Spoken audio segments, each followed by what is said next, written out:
ನಮಸ್ಕಾರ ಕರ್ನಾಟಕದ ಜನತೆ, welcome back to our YouTube channel. So Gruhalakshmi ಯೋಜನೆ 15ನೇ ಕಂತಿನ ಹಣ ಯಾವಾಗ ಬಿಡುಗಡೆ ಆಗುತ್ತೆ ಮತ್ತು ಯಾವ ಯಾವ ಜಿಲ್ಲೆಗೆ ಬಿಡುಗಡೆ ಆಗುತ್ತೆ ಅಂತ ಎಲ್ಲ ಕೇಳ್ತಾ ಇದ್ರಿ. ಸೊ ಇವತ್ತಿನ ವಿಡಿಯೋದಲ್ಲಿ ಗೃಹಲಕ್ಷ್ಮಿ ಯೋಜನೆ ಹಣ 27 ಜಿಲ್ಲೆಗೆ ಬಿಡುಗಡೆ ಆಗ್ತಿದೆ. ಯಾವ ಯಾವ ಜಿಲ್ಲೆಗೆ ಬಿಡುಗಡೆ ಆಗ್ತಿದೆ ಅಂತ ಈ ವಿಡಿಯೋದಲ್ಲಿ ನಾನು ಡೀಟೇಲಾಗಿ ತಿಳಿಸ್ಕೊಡ್ತೀನಿ. ಹಾಗೆ ಲಕ್ಷ್ಮೀ ಹೆಬ್ಬಾಳ್ಕರ್ ಅವರು ಒಂದು ಮಹತ್ವದ ಘೋಷಣೆಯನ್ನು ಕೂಡ ಮಾಡಿದ್ದಾರೆ. ಅದ್ರ ಬಗ್ಗೆನೂ ಕೂಡ ಇವತ್ತಿನ ವಿಡಿಯೋದಲ್ಲಿ ನಾನು ಡೀಟೇಲಾಗಿ ತಿಳಿಸ್ಕೊಡ್ತೀನಿ. ಬನ್ನಿ ವಿಡಿಯೋನ ಸ್ಟಾರ್ಟ್ ಮಾಡೋಕ್ಕಿಂತ ಮುಂಚೆ ನೀವೇನಾದರೂ ನಮ್ಮ ಚಾನಲ್ಗೆ ಸಬ್ಸ್ಕ್ರೈಬ್ ಮಾಡ್ಕೊಂಡಿಲ್ಲ ಅಂದರೆ ದಯವಿಟ್ಟು ಚಾನಲ್ಗೆ ಸಬ್ಸ್ಕ್ರೈಬ್ನ ಮಾಡಿಕೊಂಡು ವಿಡಿಯೋನ ಆದಷ್ಟು ಎಲ್ಲರಿಗೂ ಶೇರ್ ಮಾಡಿ ಅಂತ ಕೇಳ್ತಾ, ಇನ್ನು ವಿಡಿಯೋಗೆ ಲೈಕ್ ಕೊಟ್ಟಿಲ್ಲ ಅಂದರೆ ದಯವಿಟ್ಟು ವಿಡಿಯೋಗೆ ಲೈಕ್ ಕೊಟ್ಬಿಟ್ಟು ವಿಡಿಯೋನ ನೋಡಿ.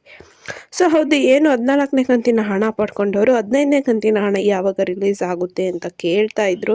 ಮತ್ತು ಇನ್ನು 14ನೇ ಕಂತಿನ ಹಣನೂ ಕೂಡ ಸುಮಾರು ಜನಕ್ಕೆ ರಿಲೀಸ್ ಆಗಿಲ್ಲ. ಸೊ ಅವರು ಯಾವ ಯಾವ ಜಿಲ್ಲೆಗೆ ನಮಗೆ ರಿಲೀಸ್ ಆಗುತ್ತೆ ಅಂತಲೂ ಕೇಳ್ತಿದ್ರು. ಇವತ್ತಿನ ವಿಡಿಯೋದಲ್ಲಿ ನಾನು ಅದ್ರ ಬಗ್ಗೆನೇ ತಿಳಿಸ್ಕೊಡ್ತೀನಿ. ಸೊ ಹೌದು, ಏನು ಇಲ್ಲಿವರೆಗೂ ಸುಮಾರು 14ನೇ ಕಂತಿನ ಹಣಗಳನ್ನು ಬಹುತೇಕ ಮಹಿಳೆಯರು ಪಡ್ಕೊಂಡಿದ್ದಾರೆ. ಇನ್ನು 15ನೇ ಕಂತಿನ ಹಣಕ್ಕೋಸ್ಕರ ಕಾಯ್ತಿದ್ದಾರೆ. ಯಾಕಂದರೆ 15ನೇ ಕಂತಿನ ಹಣ ಲಾಸ್ಟ್ ಮಂತಿನ ಅಂದರೆ ನವೆಂಬರ್ ತಿಂಗಳಿನ ಹಣನೇ ಇನ್ನು ಬಂದಿಲ್ಲ. ಈ ತಿಂಗಳಿನ ಹಣ 14 ಕಂತಿನ ಹಣನು ಇನ್ನೂ ರಿಲೀಸ್ ಮಾಡಿಲ್ಲ. ಸೊ ಇದಕ್ಕೋಸ್ಕರನೇ ಲಕ್ಷ್ಮೀ ಹೆಬ್ಬಾಳ್ಕರ್ ಅವ್ರ ಹತ್ರ ಏನೋ ಒಂದು ಪ್ರಶ್ನೆಯನ್ನು ಮಾಡಿದಾಗ ಲಕ್ಷ್ಮೀ ಹೆಬ್ಬಾಳ್ಕರ್ ಅವ್ರು ಏನು ಹೇಳಿದ್ದಾರೆ ಅಂದರೆ, ಸೊ ಯಾವುದೇ ಕಾರಣಕ್ಕೂ ನಾವು ಗೃಹಲಕ್ಷ್ಮಿ ಯೋಜನೆಯನ್ನು ಸ್ಟಾಪ್ ಮಾಡಲ್ಲ, ಗೃಹಲಕ್ಷ್ಮಿ ಯೋಜನೆಗೆ ಕಂಟಿನ್ಯೂ ಮಾಡ್ತೀವಿ. ಮತ್ತು ಹಣ ಹಾಕೋದ್ರಲ್ಲಿ ಸ್ವಲ್ಪ ತಡ ಆಗಿದೆ, ತಾಂತ್ರಿಕ ದೋಷಗಳಿಂದ ಏನು ಸ್ವಲ್ಪ ತಡ ಆಗಿದೆ. ಆದರೂ ಕೂಡ ಯಾರನ್ನು ನಾವು ವಂಚಿತರನ್ನಾಗಿ ಮಾಡಲ್ಲ, ಗೃಹಲಕ್ಷ್ಮಿ ಯೋಜನೆಯ ಹಣ ಹಾಕ್ತೀವಿ ಅಂತ ತಿಳಿಸಿದ್ದಾರೆ. ಸೊ ಹೌದು, ಏನು ಆಲ್ರೆಡಿ ತುಂಬ ಜನಕ್ಕೆ 14ನೇ ಕಂತಿನ ಹಣ ಬಂದಿದೆ. ಇನ್ನು ಸ್ವಲ್ಪ ಜನಕ್ಕಷ್ಟೇ 14ನೇ ಕಂತಿನ ಹಣ ರಿಲೀಸ್ ಆಗಬೇಕು. ಅವ್ರಿಗೂ ಇನ್ನೇನು ರಿಲೀಸ್ ಮಾಡ್ತಾರೆ. ಇನ್ನು 15ನೇ ಕಂತಿನ ಹಣ ನೋಡೋದಿದ್ರೆ 15ನೇ ಕಂತಿನ ಹಣನ ಇವಾಗ ಏನು 15 ಜಿಲ್ಲೆಗಳಿಗೆ ರಿಲೀಸ್ ಮಾಡ್ತೀವಿ ಅಂತ ತಿಳಿಸಿದ್ದಾರೆ.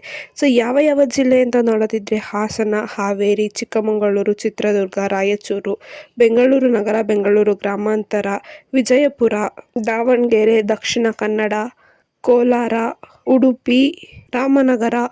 ಸೊ ಇಷ್ಟು ಜಿಲ್ಲೆಗಳಿಗೆ ಗೃಹಲಕ್ಷ್ಮಿ ಯೋಜನೆ 15ನೇ ಕಂತಿನ ಹಣನ ಮೊದಲನೇ ಹಂತದಲ್ಲಿ ರಿಲೀಸ್ ಮಾಡ್ತೀವಿ ಅಂತ ತಿಳಿಸಿದ್ದಾರೆ. ಸೊ ನಿಮ್ಗೇನಾದರೂ ಹಣ ಬಂದಿದೆಯೋ ಇಲ್ವೋ ಅಂತ ತಿಳ್ಕೊಬೇಕಂದ್ರೆ DBT ಆ್ಯಪ್ ಮೂಲಕ ನೀವು ಸುಲಭವಾಗಿ ಮನೆಯಲ್ಲೇ ನಿಮ್ಮ ಮೊಬೈಲಲ್ಲಿ ತಿಳ್ಕೊಬೋದು.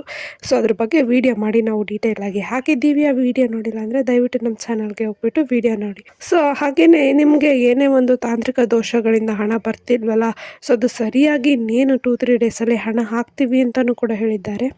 ಮತ್ತು ನಿಮ್ಮ ಕಡೆಯಿಂದ ಯಾವ ಒಂದು ತಪ್ಪನ್ನು ಹಾಕ್ದಂಗೆ ನೋಡ್ಕೊಳ್ಳಿ. ಈ KYC ಆಗಲಿ, NPCI ಮ್ಯಾಪಿಂಗೇ ಆಗಲಿ, ಅಥವಾ ಎಲ್ಲ ಡಾಕ್ಯುಮೆಂಟ್ಸಲ್ಲೂ ನಿಮ್ಮ ಇನ್ಫಾರ್ಮೇಷನ್ ಕರೆಕ್ಟಾಗಿದೆಯೋ ಇದೆಲ್ಲ ಇದ್ದರೆ ನಿಮಗೆ ಆಟೋಮೆಟಿಕ್ಕಾಗಿ ಹಣ ಬಂದು DBT ಆಗುತ್ತೆ. ಸೊ ಇದಿಷ್ಟು ಹೇಳ್ತಾ ಈ ಮಾಹಿತಿ ನಿಮಗೆ ಇಷ್ಟ ಆಯಿತು ಅನ್ಕೊತೀನಿ. ಇಷ್ಟ ದಯವಿಟ್ಟು ಚಾನಲ್ಗೆ ಸಬ್ಸ್ಕ್ರೈಬ್ನ ಮಾಡ್ಕೊಂಡು ಬಿಡೋಣ, ಆದಷ್ಟು ಎಲ್ಲರಿಗೂ ಶೇರ್ ಮಾಡಿ ಅಂತ ಕೇಳ್ತಾ, ಇನ್ನು ಚಾನಲ್ಗೆ ಸಬ್ಸ್ಕ್ರೈಬ್ ಮಾಡ್ಕೊಂಡಿಲ್ಲ ಅಂದರೆ ದಯವಿಟ್ಟು ಚಾನಲ್ಗೆ ಸಬ್ಸ್ಕ್ರೈಬ್ ಮಾಡ್ಕೊಳ್ಳಿ. ಧನ್ಯವಾದಗಳು.